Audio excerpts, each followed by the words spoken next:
And now, the Lowe Post. Welcome to the Lowe Post podcast, where I think I have to be done living in the 90s now that The Last Dance is over. But if I'm going to spend 6 weeks in the 90s, I'm damn well going to end it with one of the figures from sports, not just basketball, in the 90s, one of the best analysts in the world doing anything, the best presence on television in sports, the one and only Charles Barkley. How are you? Man, thanks for the kind words. I am doing awesome. It's been really, really weird the last 2 months. I mean, you know, going back to high school and college and anything, this is the longest I've ever had to stay down, man. It's been very interesting, but I still wish everybody safety out there, but I'm doing great. I'm glad to hear it. So we've all been living in the 90s. You obviously have been close with Michael for a long time. You faced him in the finals. And so here's my first question. I want to start there. In either 1993, when you faced Michael and the Bulls in the finals, or 1998 when you didn't, but you're obviously still in the league and close with him, in either of those instances, did you know with some level of certainty that he was going to retire? A private conversation, I knew the first time, and I knew the second time. So, yeah, I knew both times from a private conversation, yes. I think the first one was, you know, all the stuff going on with his dad and everything. I think that had a lot to do with it. But the second one, for sure, I knew beforehand. Did knowing that make the finals different or stranger for you, or were you able to just sort of like, you know, let's just play the finals and you didn't think about it at all? Well, you know, I didn't find out till later after we played them in the finals. Okay. So the finals were just awesome. And I've said before, probably my biggest regret is I did not have my team ready to play in game one. The lights were too big for us, and I blame myself for that. And that was one thing that was interesting about watching the documentary. Michael said the exact same thing, and we had never talked about it before.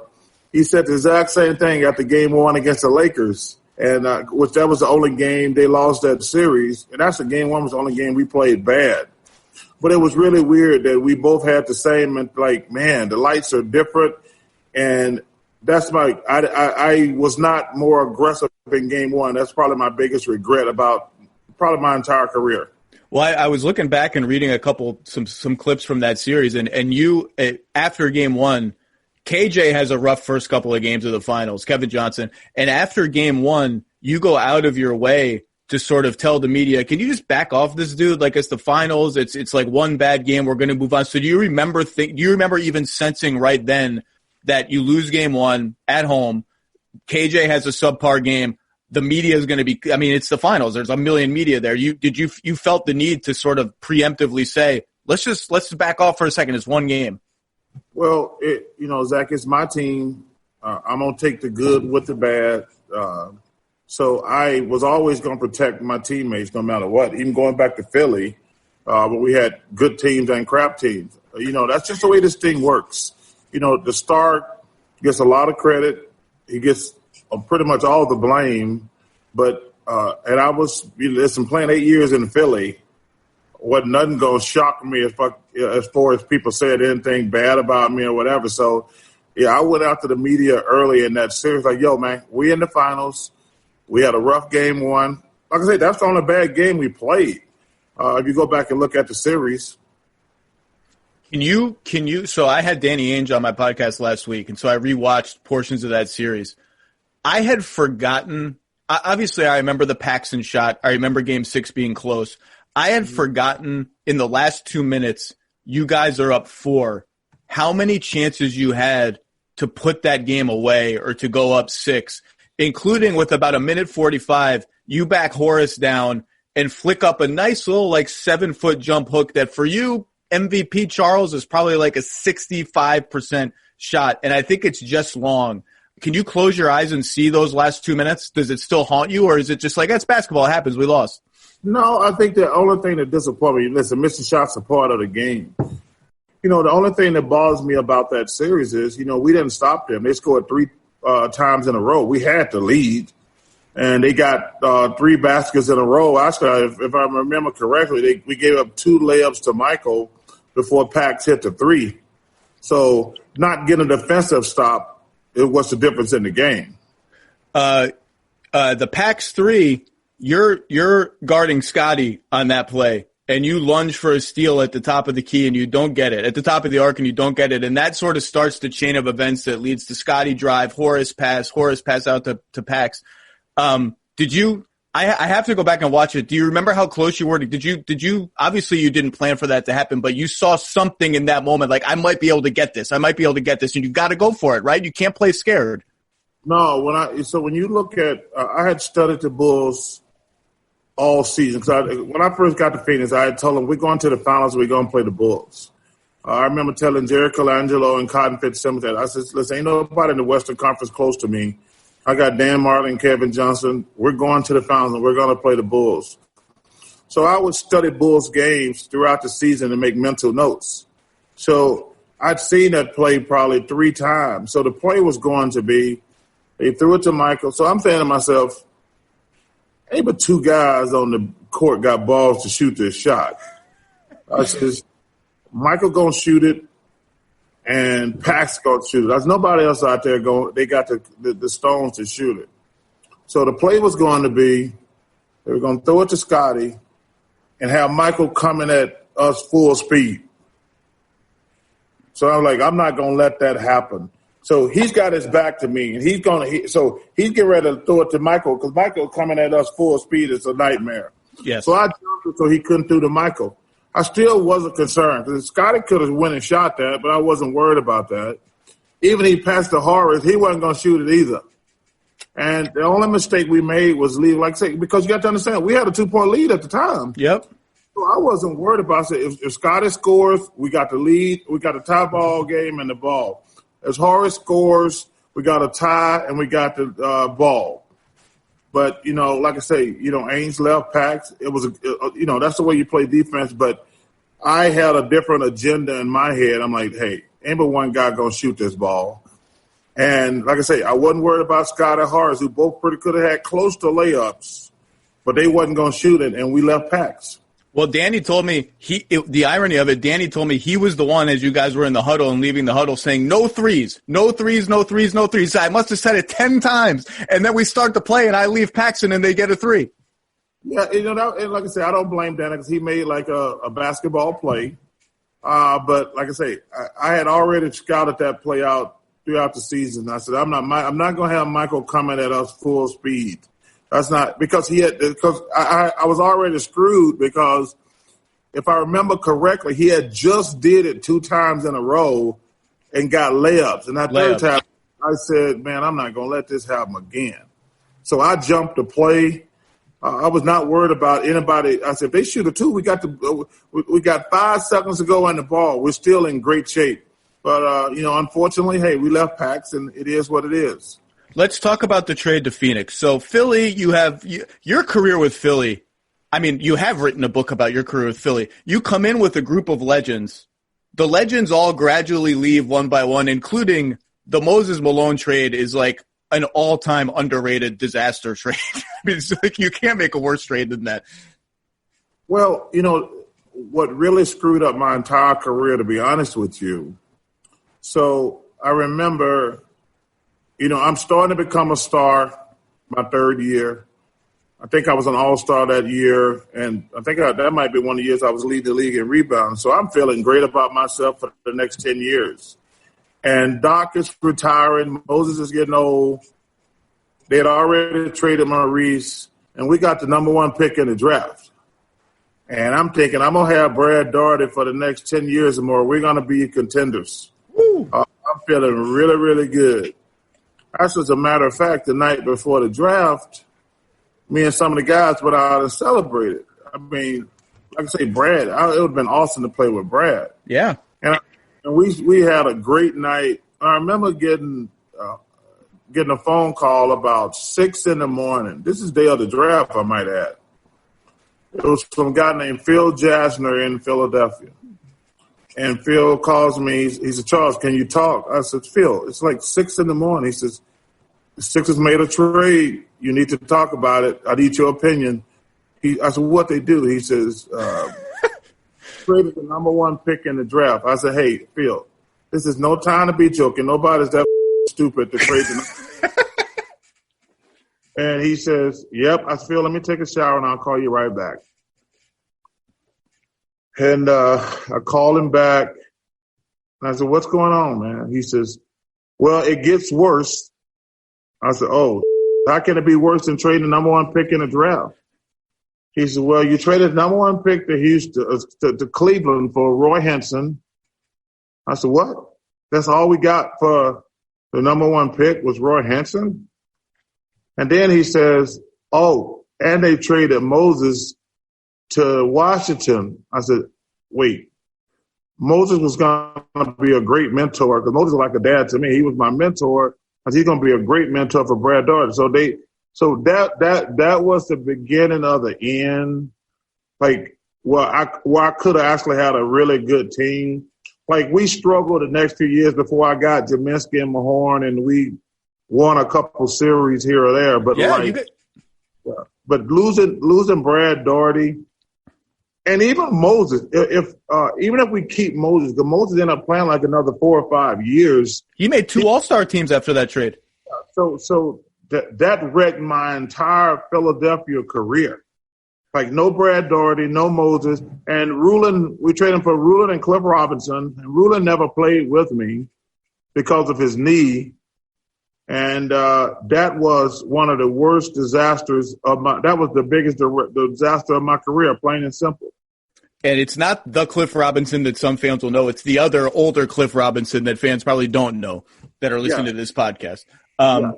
So you get traded. So then it just goes bad, and you make clear to the Sixers you would like to be elsewhere. So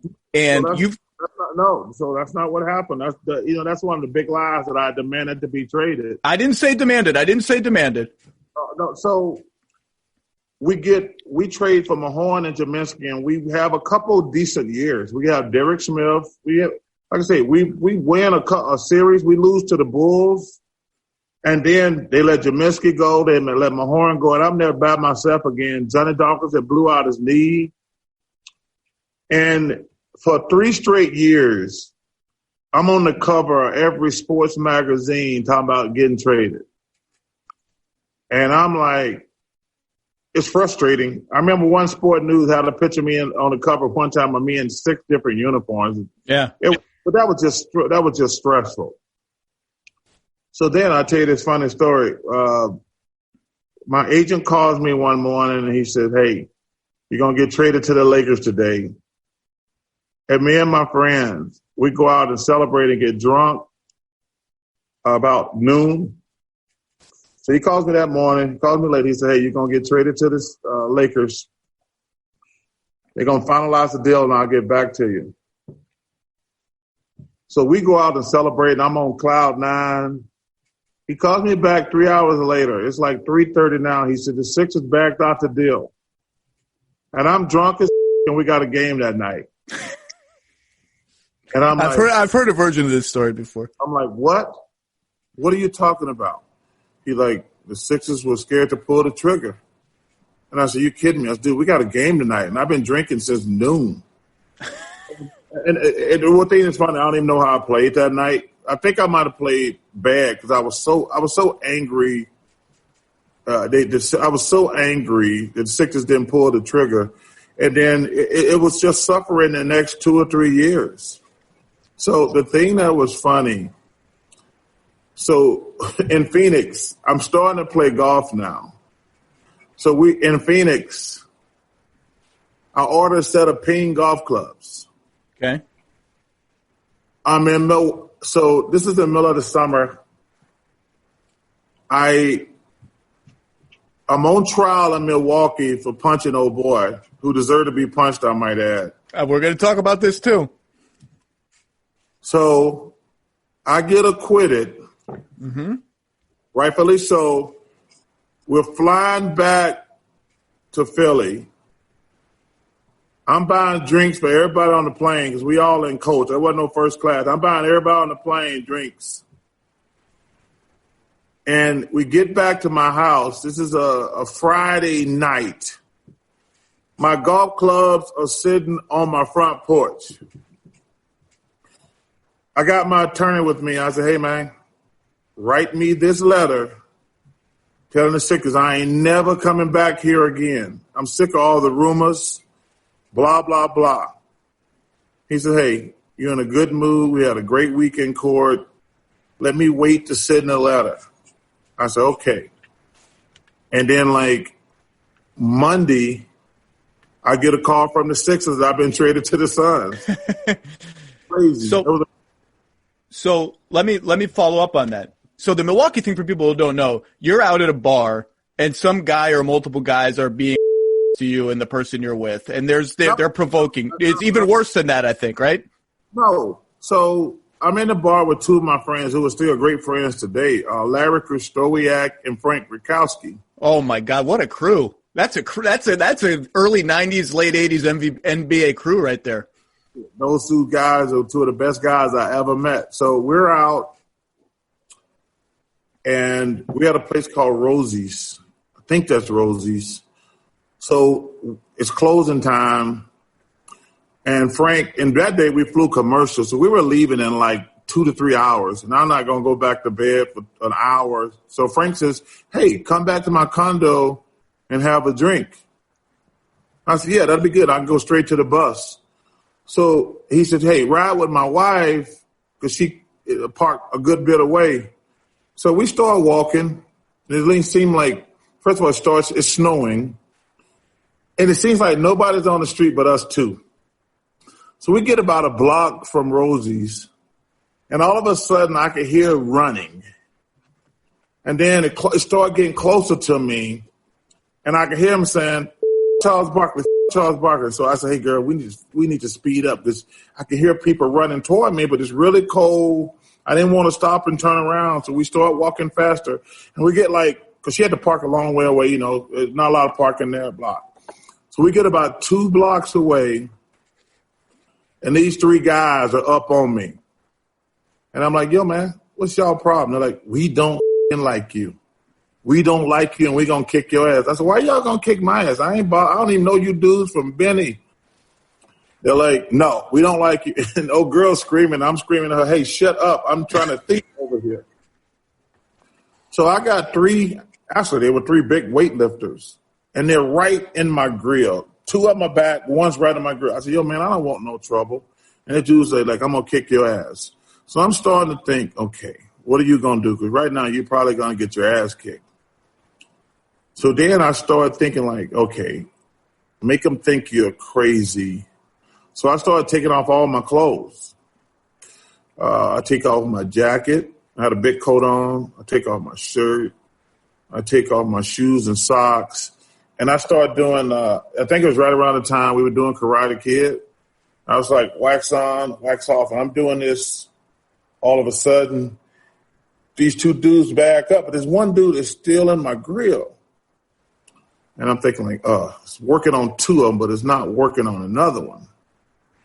And then I said, I might as well make my move. So I hit this one dude as hard as I can hit a dude. And he went down. And he's like, you can hit me. I said, you damn right. And there's plenty more where that came from. There you go. And thank goodness those other 2 guys, because it would have been an interesting proposition, me trying to fight these 3 big guys. They had all got on me at the same time. So when I hit old boy, he went down, and that was it. So I get back to the hotel. I said, hey, just drop me off at the hotel. I don't feel like going back to y'all place. So I'm in my room, sitting on my bed, probably 45 minutes later. And the coach knocks on the door. I hear a knock. He says, Chuck, you in there? I said, yep. What's going on? He says, what you do tonight? I said, I went out with Bukowski and Krystkowiak. We had a great time. He said, well, some guy saying you punched him because he asked for an autograph. And he's saying you punched him for no reason. And the police are here to arrest you. And they took me to jail. That's the actual true story. So I give you lots of credit all across the story, but one of the things I really do give you credit for is you took it to trial, and you were offered, you can play, according to what I read, you were offered, you can plead down to some community service, and you said, I'm I'm taking this to trial. I'm innocent. And like, look, that's a scary thing to do. Well, my thing was, yo, man, I'm not giving these dudes no money. I didn't do anything wrong. Actually, if these dudes had to beat me to a pulp, I'd be Charles Barkley with his ass kicked. And it wouldn't be, it wouldn't be a story. It'd be like, whatever. And I says, these dudes walk up on me, run up on me, and I'm not doing anything. I was like, we ain't settling. We ain't giving them no money. We're going to court. But the thing that was really funny when we were telling this story in court, because, everybody lies in court. So I'm sitting there, and these three guys, and they all neatly dressed now with big old arms and short sleeve shirts on, big old weightlifters. And they're like, yeah, we met him at Rosie. We were big fans. And, we asked him for autographs, and he was rude. He wouldn't sign autographs. And I'm like, yo, man, these dudes are lying. He said, Charles, everybody know they're lying. The truth will come out. And I'm getting mad at my attorney. I'm saying, I need Judge Judy at this damn point. I'm like, these dudes just lying on the witness stand. And then when the truth comes out, the jury's laughing. The judge is laughing. They're like, because there was a guy, I didn't even notice this guy. There was a parking lot attendant in the parking lot. I didn't even know him from Adam. He said, yeah, I saw this big black guy getting undressed in the snow, and I thought there was something wrong with him. I mean, it was snowing, it was freezing. And It's fair. It's a fair assessment. Yeah, and I was like, yo, man, I was trying to improvise. Listen, I got three dudes standing right in front of me. I'm like, I want them to think I'm crazy. Now, listen, the reason I bring this story up is Phoenix.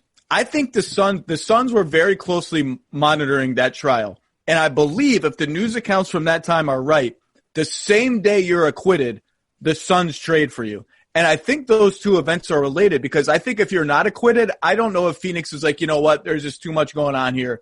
We don't want to do this trade. I believe those happen on the same day. Dude, that's what the news accounts say. Do you read? Because that's a hell of a day if those things happen on the same day for you. Well, I don't know the aspect of that, to be honest with you, because, I was in court for I think 3 days.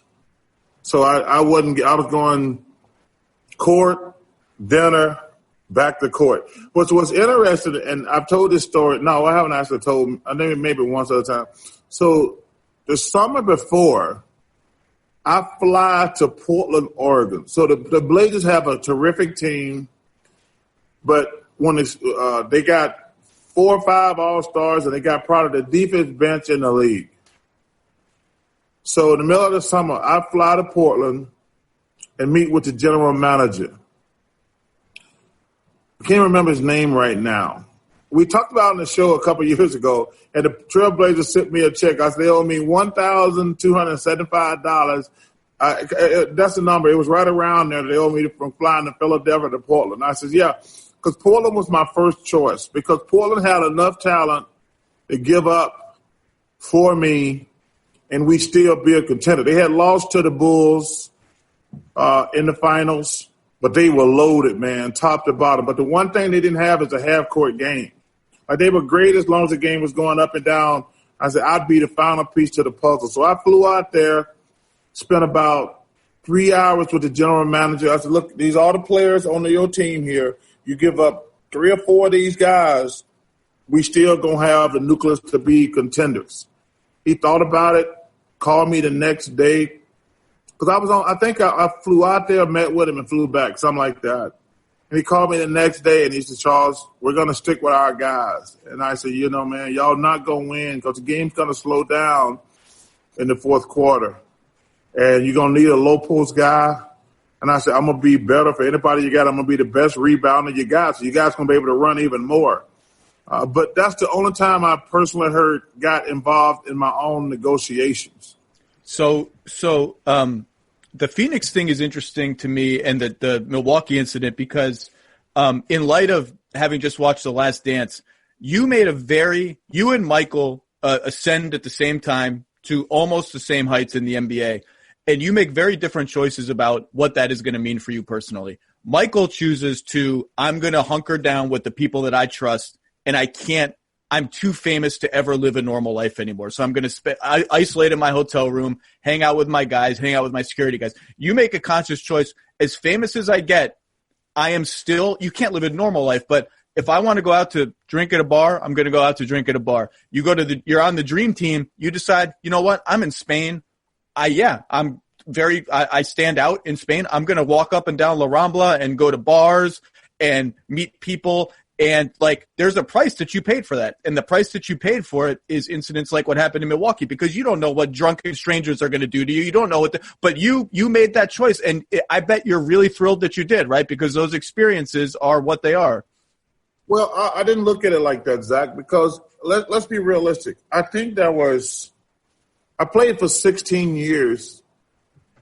I think there were probably only real 3, 4, maybe 5 incidents in 16 years. So I actually think, that's one thing that annoys me about fans. Most of the fans are fantastic. I mean, in my 16 years NBA, 19 years on television, man, you meet some of the coolest people. Some of the best fans are friends of mine today. So I think sometimes they get a bad rap when there's an incident. I said, but man, most of the people I met during my career have been amazing. But to get back to your original question is, man, what's better than being Charles Barkley or Michael Jordan or Karl Malone or John Stockton or LeBron or Kobe? And if you can't enjoy that, like going out, yeah, sometimes it's a pain. But if you're not going to enjoy it, like my life ain't never going to be as fun or as better as it was when I was Charles Barkley. I mean, you're looking at The Last Dance, yeah, it was hectic and it was a pain. But, deep down, you got to just say to yourself, like, man, that was pretty damn good to be Michael Jordan. Like, it ain't going to get like LeBron, who's the best player in the world today probably. Like, he might get older and he might do some good things, but deep down, he got to say, man, when I was LeBron James, it was pretty damn special. And I've always believed that. Ain't nothing better than when you are right now, everybody pretty much in the world knows LeBron. So that's a pretty good feeling. So I just find it interesting. So I don't want to belabor this, but you have talked about how your relationship with Michael has changed. And part of the reason that's happened is you very truthfully and correctly said on television, I think one of the reasons that the Hornets have struggled or can't get out of their own way is that Michael really essentially hires only his friends and his family and his buddies to run the team. And like, they've got to start thinking outside that North Carolina Jordan associate box. And I've always criticized them for the same thing because it's true. And then you watch this, and I think if you try to empathize in terms of 1993, the gambling stuff comes out and everyone's all over him. His father is murdered. And I can see, like, okay, the whole world is descending on me. I can only trust, like, I'm going to just pull in, and I can only trust this group of guys. And you project that outward 25 years or whatever, and that's how he runs the Hornets. And going back and seeing it all and being reminded of it all, I almost felt empathy for, like, I get why this guy is only trusting this group of guys, even if it's to the detriment of his team. And I'm not saying that those guys are bad at their jobs. I'm just saying, like, they haven't won games, and it always helps to have outside perspectives and all that. But I can draw a line, I think, from Michael's experiences starting in 93 when fame sort of goes bad on him a little bit to what you said, which was totally correct about how he runs the Hornets. Does that make any sense to you? To a certain degree, but at some point you have to change. You have to be like, maybe – because I think the toughest thing about being famous is the people around you. Okay, you have to really be careful who's around you. And sometimes you make bad decisions. Sometimes you make good decisions. And when you make a bad decision, you have to cut that person loose because, you're paying all the bills. You're buying all the dinners. They're flying around in your private jet. But if things aren't working, you have to make a change. I mean, I think he has a track record long enough as an executive, like, okay, what I'm doing is not working. Because Zach, I tell people one thing about sports. It's hard to fail at sports. What I mean by that is we're the only profession in the world where we tell you you suck and we're going to let you pick the best new guys. And that's 100% true. I mean, like if you're a good lawyer, when you come out of law school, you're going to go to the best law firm. When you're a doctor, you're going to go to the best hospital. That stuff is shaded like that. But in sports, every year, not 1 year, not 2 years or 5 years, every year, if we say, okay, you don't have a good team, but we got a fresh new crop coming in and you get to go first. It's really difficult to not to have some success, really. And I think you really have to be careful who you hire, because I need somebody who's looking at a 17, 18-year-old kid now. And or a guy who's only been in college for 6 months. So I need to hire people around me. Like I would do my hiring like this. I say, hey, I need a big man. I need a guard. Okay, tell me what this guard do well. Tell me what he doesn't do well. The big man to do the exact same thing. But I got to hire people around me who know exactly what they're looking for. That's just my perspective. Because it's harder to draft players now because you only get them you were getting them out of high school at one point, or now you're getting them out to college after 6 months. So the people you have around you, they really have to be good at their job. You've said in a prior interview I read that sometimes you feel bored at Inside the NBA. You've talked about being a GM, running a team. You've talked about running for governor of Alabama. Do either of those things still resonate with you as possible post-TNT career paths? Well, I'm not going to do the governor thing because I think both of these parties are crap and they do nothing for actual people. The Democrats and the Republicans are both full of crap. You see now with this pandemic, they're not doing anything for these people. Now, I was very disappointed I didn't get the job 2 years ago. First of all, I thought I should have got the job. In Phoenix, right? No, in Orlando. In Orlando. No, I thought I should have got the job. They were great to me to a certain degree, but I thought I should have got the job, to be honest with you. They went a different direction. I think I'd be great at the job because I'm smart enough to hire people who know what they're doing. When it finally came down to it, they wanted to help me hire people. I said, that's not going to happen. I said, I'm on, and they're like, well, you don't have any experience. I said, well, I got enough experience to hire the right people. Because I says, who you think know more basketball people, me or you guys? And I says, I guarantee you, I know every basketball player or basketball personnel for the last 30 to 5 years. So I'm going to hire a great staff. I said, because the one thing I'm not going to do is let you guys make decisions for me and these guys crush me on television. That's not going to happen. If I fail, it's going to be me. It ain't going to be like, well, Charles is the president, but the general manager's making all the draft pick. I said, that's just not going to happen for me. I said, I want complete control. And if I fail, I'm cool with that. I said, but I'm never going to let other people make basketball decisions for me, period. Let's go rapid fire through some things. What's your close your eyes and see it flashbulb memory of the famous Monte Carlo Dream Team scrimmage? What's your best memory from that? You're on Magic's team, so you lose. You're on the losing team.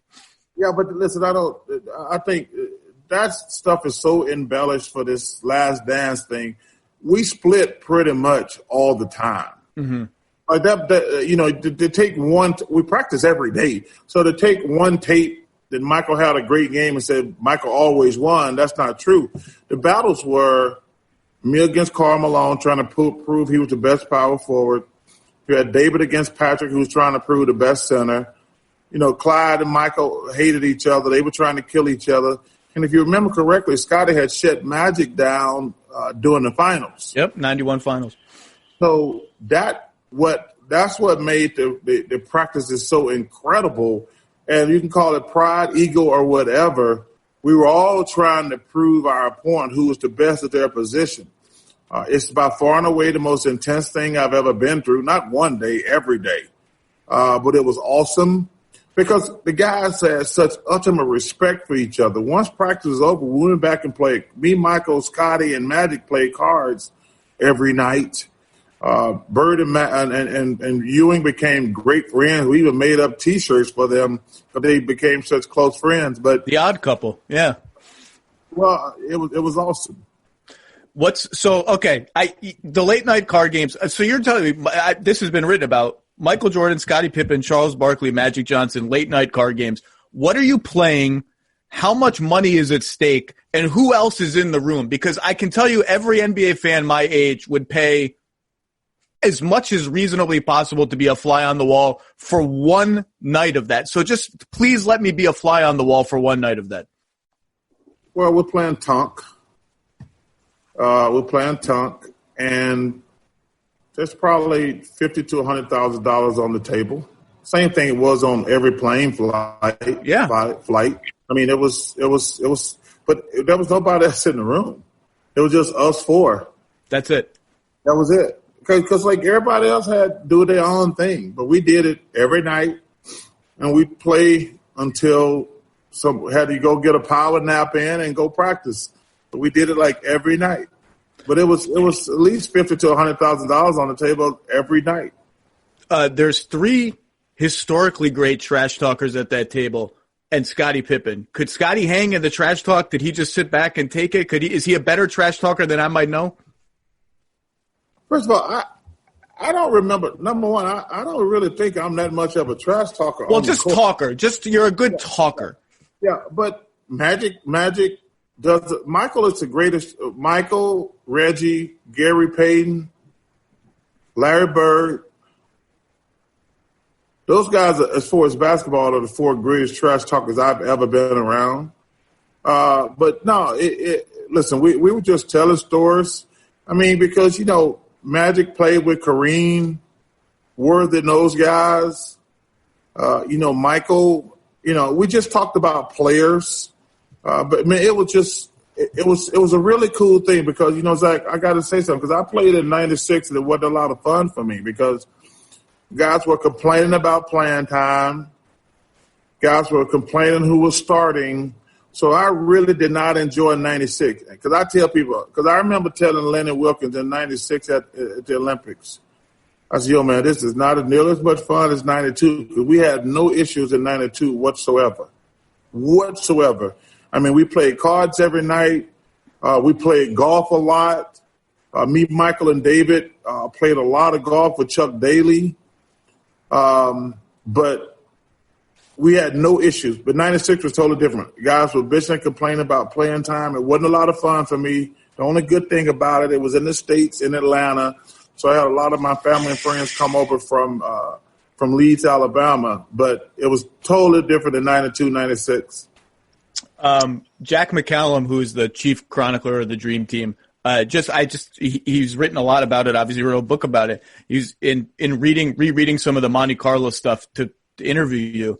He said, the guys would hit the casinos too because that's what guys do. And Charles was having such a good night one night that he hit on 19 and busted. You did not hit on 19. Is that true? I don't even remember that, but that's first of all, I must have been really, the one thing we remember about Monte Carlo. First of all, I don't remember hitting on 19. So the one thing I remember about Monte Carlo, and I still joke about it even to this day, I said, anybody who's an alcoholic should go to Monte Carlo. I says, so we go out one night with Prince Andrew. Sure. Why? Why not? Why not? So we get the bill, and it's $1 gazillion. And we like, hey, we think it's something going on with our bill, blah, blah, blah. She says, and we said, so, well, how much is a beer? She's like, $23. We're like, what? And she's like, yeah, beers are $23 here. And we had drunk almost a case of beer. We were drinking champagne and alcohol. But I tell people, man, if you got a drinking problem, go to Monte Carlo. You'll run out of money really quick, because I talked to another couple guys on the Olympic team, like, in the last 5 or 6 to 10 years. They're like, I said, how much is beer in Monte Carlo now? They're like, oh, it's like $26. I'm like, man, in our day, it was like 21, 23, somewhere in there. It was crazy prices over there. Beautiful country, though. So let me ask you, so you were talking about hanging out with your crew. I was reading about the trade, and now your trade to Phoenix, and Phil, you talked about being, on the cover of Sporting News with 6 different uniforms on. At one point, you're quoted as saying about all of the trade speculation, the quote I saw was, "We're not slaves," and it's something about I feel it's distasteful for me that I'm treated like a stud, like the owner of the team, Harold Katz, is putting us out, for the highest bidder.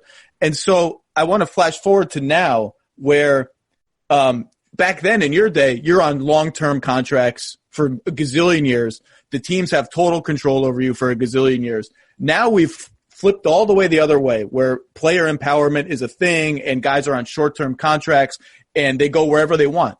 And so, but a lot of people in your generation are now in the media. And so when guys go where they want, they're exercising that player power that you guys wish you had back in the day. But if they don't go to the right place, like Kevin Durant goes to Golden State, he gets hammered for it. So I guess, is there a dissonance there? Is there a disconnect there between guys in your generation wish they had that power, but then some guys now have it and exercise it, and then they don't exercise it in what you perceive as the right way? They gang up or join up a super team or whatever it is. Well, I'm never going to be happy with that. Like, when I was going to demand to get traded, I didn't say, number one, I never got the letter away, but I didn't say I'm going to play Chicago, Boston, or the Lakers. I said, hey, man, I just want to go to a team where I got a chance to compete. I think the thing that bothered guys about my generation is these guys don't want to compete. One actually cool thing about, and they finally got around to it watching the documentary last night, Michael did have some competition. I mean, he had some great battles with the Knicks, the Pacers, obviously the Jazz and us. I says, hey, all us teams won a couple games, and if you actually go back and look at it, us against him against the Suns was the last second shot that they won, or we would have had a game 7. He hit a couple. The Jazz hit a couple last second shots. So that's the thing, man. You just want to compete. You can handle losing. But this thing where all these guys want to play together and dominate the league, that's always going to bother us because, I see Carl, I see Reggie, I see John. We're like, yo, man, we gave it our best shot. We lost. But we didn't say, hey, man, let's all gang up together. And I'm never going to be happy with that. You did take a pay cut, though, so the Rockets could get Scotty. Yeah, and that was because what happened was, number one, I wouldn't even count that as a championship. I'm not even going to lie. Like, me and Karl Malone, like, if they had won a championship with the Lakers, that doesn't count. That doesn't count. But, the Rockets called me, and Scotty wanted to try to win without Michael. But, first of all, that was never going to happen because he had a really good team in Portland. If he wasn't going to win with that team, he was never going to win without Michael. And, boy, did they get close. Whew, that is an all-time Game 7. Whew. Yeah, but they all of us got close, but we couldn't finish. But, it was frustrating because I couldn't play anymore. Keem couldn't play anymore. Clyde couldn't play anymore. And Scotty knew it right away. So he's like, hey, I appreciate you taking the pay cut for me, but I'm getting the hell out of here. So I said, hey, listen, man, you do what you got to do. How's your relationship today? Because you guys, there were words exchanged in the media back in the day when the Houston situation went bad. He called you the F word, FAT, and things like that. How are you guys today? We're fine. Listen, man, I like Scotty. He's a good player, but I just, listen, he didn't have the Michael Jordan cover. Like, the rest of us have to do our own thing. And he realized right away, like, I got 3 old guys and we're not going to win. So, like I say, I have no problem with him going to Portland. Well, I had forgotten, speaking of being old guys, I had forgotten in 95. So everyone always focuses on the 93 Suns because you had the best record in the league. You got to the finals, took Michael almost to the limit. 94 and 95, you guys are still really freaking good. And 2 years in a row, you lose to Houston in Game 7 in the second round of the playoffs. And I'm watching those old games. And, you know, I was 17, 18, 16 around that time. So I watched them all at the time. And, like, what Hakeem was doing to your centers was like a war crime. I mean, it was like in violation of the Geneva Convention. That dude was so good. Yeah, you know, and I tell people, I says, listen, I had 3 years to win the championship, and we lost to the champion 3 years in a row because clearly us and the Rockets were the 2 best teams in the league. Whoever won that series was going to win the whole thing. And I tell people, like, Hakeem, you know, like if you have a game plan where you says, I want this dude to do this. I want this guy to go left, right, get behind the backboard and shoot a fadeaway. You're like, yeah, let's make him take that shot. And a team does that dream shake. You're like, wait, nobody does that. The guy is going left, going right, spinning, and he's behind the backboard, and he's making this shot. And you're like, that's unguardable. And it was unguardable. And he was great defensively also. But, you know, it was listen, man, Hakeem was unbelievable. Yeah, I mean, their whole offense for both of those title runs was essentially 4 3-point shooters, throw the ball to Hakeem. He either shoots or you hard double him and you just hope that someone misses or he throws the ball away. I mean, it was a very simple offense, but Hakeem was good enough to carry it. Well, but I think they role players, they had really interesting role players because one game it was Vernon Maxwell. You know, one game it was Clyde. You know, one game it was Sam Cassell. One game it was Mario Elie. Like, you just, especially in a 7-game series, like I saw Reggie talking about it last night. A 7-game series is just a crapshoot. And Mario Elie hit a wide open 3 to win one of those series. Game 7, 95. Yeah, it's just a crapshoot. But, you know, they had a really interesting mix of guys that, like, one game, because, you know, your stars are going to win you 2 or 3 other games. But you need one guy to have one good game or a couple guys have a couple good games here or there. And that's the difference in a 7-game series. And that's all I can say about it. Well, Cassell had 22 in Game 7 in 94. For him to come in as a rookie and be a badass in the playoffs that year, that's like really, really unusual. But I don't want to talk about Sam Cassell because we're running out of time. I want to go rapid fire. Who should win MVP of the NBA this year? Giannis. Okay. Who was your title pick before we shut the league down or suspended the season? The Clippers. Me too. That's been my pick all year. Yeah. So I guess Kawhi would be an example of a guy who exercised his power as a free agent, but did it in a way that falls into the middle ground where he's not teaming up with too many guys he demands they get another guy and they bring in Paul, but it seems like that one falls in the sweet spot of everyone's kind of okay with that. Well, because I think that he's did it by himself before. I think we give him, like, number one, he did it with the Spurs as a role player. But then what he did up in Toronto, he gets a pass. Now to join a team of supers when you ain't done anything, that was just what we frown upon. Do you still think they should cancel the season? I do. I don't know if it's safe, and that's my number one thing. You know, Zach, my number one thing, I love my players.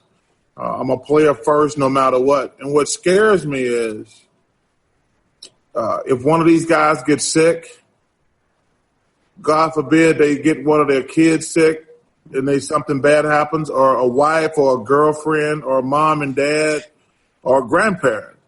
And that's what scares me the most And these guys are talking about keeping guys at a hotel for 2 months. I'm like, are they going to keep the maids at the hotel for 2 months? Are they going to keep the room service people at a hotel for 2 months? I just don't want to see anything bad happen. I mean, you see now this thing is killing kids in New York. That's scary. I would hate to see one of these guys. I mean, listen, all these guys, some of these guys are young, got young kids. And listen, I don't understand how much money is at stake. I'm not an idiot or a moron. I know there's a lot of money at stake. But, man, I would hate to see one of these guys get sick and get somebody in their family sick. I think the NBA's argument, and I would be interested to hear your take on it, is yes, they're concerned about that kind of risk. They're concerned about, we have coaches who are 70 years old, all of that. Those risks are going to be there in broader society as it reopens to whatever degree until there is a vaccine or some other treatment that can numb the effect of the virus very quickly before it gets serious. So I think some people within the league would say, given that reality outside the NBA, Mike D'Antoni, I'm just using his name because he's an older coach, assumes that same risk going to the grocery store. So if your standard is the standard by which the NBA must govern itself, then they're taken to an extreme. They would say, well, then we just have no NBA until there's a vaccine. Then we just have to wait because we can't run a business. So it's persuasive to me a little bit. It's look, there's no right answer. Well, let me say this. Number one, first of all, I've always been a proponent we should start the season in December. Mm-hmm. Because the year we had the strike was our highest ratings ever. And people want to say, well, it's because they missed basketball. I said, that's not true at all. First of all, you alienate and piss off more fans not playing, so that would hurt your ratings or whatever. I said, what happened was, listen, college football and pro football are King Kong. If you move away from those two sports, and I like to, if we complain about load management. If you want to do something about load management, go to 70 games or 75 games. But get away from college and pro football, except the only thing you got to really worry about in December is the playoffs. But let me go back and push back a little bit on your first point. There are going to the grocery store for guys like that, but how are we going to sit on the bench together? Are we going to practice social distancing sitting on the bench? Yes, I think. Yeah, but that's going to make it. But also, how do we social distance in the post or at the free throw line? And also, like I say, you're confining these guys more. Like when you go to the supermarket, you can stay away from people. But when you're in the huddle or, you got a guy at the free throw line, you standing next to a guy or a guy who wrestles with a guy in the post. And then when he goes to the bench, the coach says, hey, come here, I need to tell you something. And he's talking to him in his ear because there's no noise in the arena. Everybody can hear what he said. He's going to get really close to him. Like I say, hey, I don't have a dog in this fight. I'm not even going to lie. If they play, they play. If they don't, they don't. I just hate, and let's be realistic, it's all about money. It's always all about money in sport. And I would hate to see one of my players or somebody in their family. Oh, another thing, let me ask you this. What if Giannis, LeBron, Anthony Davis, Kawhi, Paul George, James Harden, Russell, what if one of those guys get the virus in the first round of the playoffs? You treat it like what if they sprain their ankle in the first round of the playoffs? That's really what you just have to treat it like. Like if you're going to be dissuaded by that.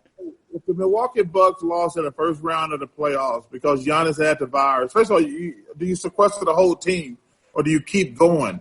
Like there's stuff like that. I think wait, if we get to the finals and there's no LeBron, that ain't right. That ain't fair. And that's the only thing that worries me. I said, wait a minute. If Kawhi and Paul George got the virus and they can't play and the Clippers lose in the first round of the playoffs, that's not, to me, those are my only concerns. Right. So that's where the asterisk comes in and all that. But then I think the NBA would counter, well, when is that not going to be a risk? And are you arguing that we really actually should shut down the league until we have a total handle on the virus? Because that could be a while. I think by next year, like even if we don't wait to December, even if we start regular like we do in October now, we'll have a much better idea if this because now we got to figure in these states opening.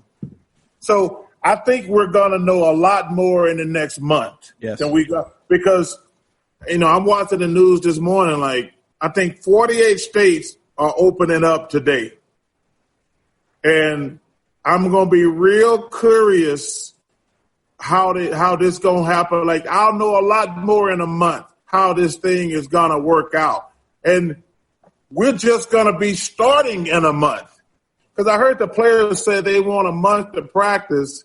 So first of all, I don't think they're gonna get a month if we go back and play, but everybody's going back to opening up these states, and then we just gonna jump in, and that just concerns me. I think it's fair. I think your concerns are fair. These are really difficult choices, and like you said, we're going to see a lot about what happens. But we've gone an hour. That's our time limit.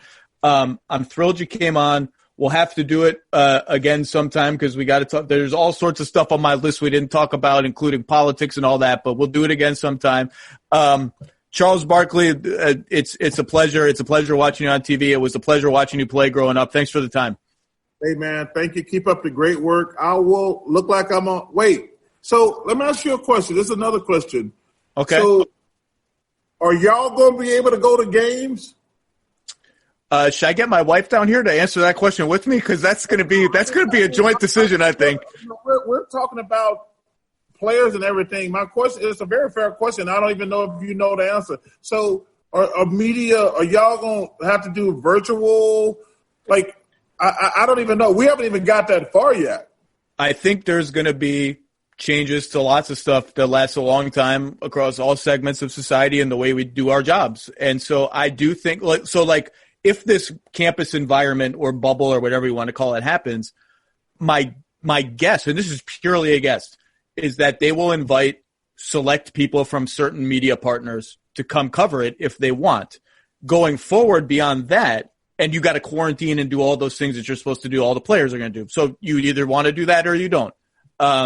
Going forward, I think it will be a while before media are in the locker room again, if ever in the next 5 years. I just think that kind of close, whatever, I can see a world where players come out and do their interviews in like what's happening right before the league was suspended. Like I think us hanging around in the locker room and hovering over dudes and waiting for that moment to pounce in and get it and like just chit-chatting, I think that's going to be over for a while.